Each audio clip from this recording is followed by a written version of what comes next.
ng gasolina. Pabalik na tayo kay Papsi. Alamin na lang natin yung pangalan ni Papsi. Hindi na natin magpapabayaran. Ang ganda ng cam! Bako-bako!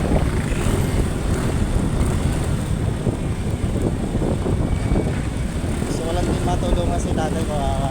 Nakita ko, medyo hirap na siya medyo hirap na siya magtulak eh. Kasi ang layo talaga. Yung mga 10 kilometers yung layo mula dito sa may gasolinahan. Kaya pero hindi siya umalis na sa sinabi ko.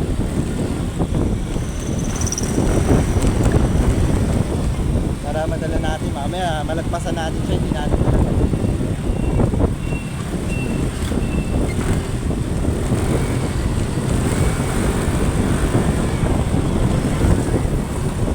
Ito, Kabado 20. Kabado 20 ya. Ito na eh oh. Sabi ko sa'yo Paps, yan ka na lang eh. Hintayin mo ako eh. Kinuha lang kita ng gasolina.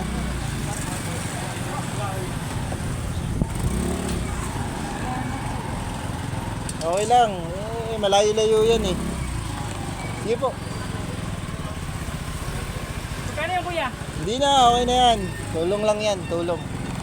Tara, gigilid lang ako. Kasi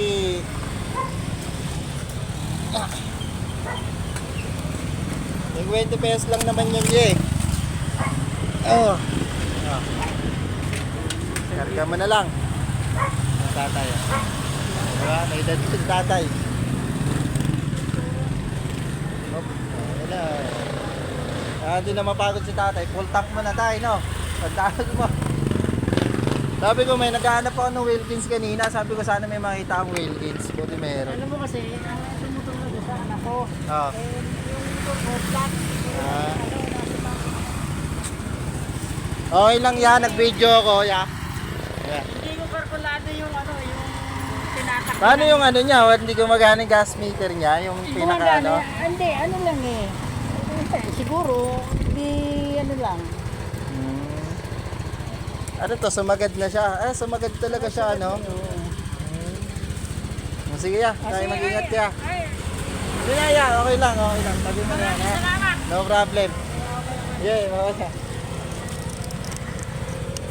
Kaway ka na lang ya. Salamat.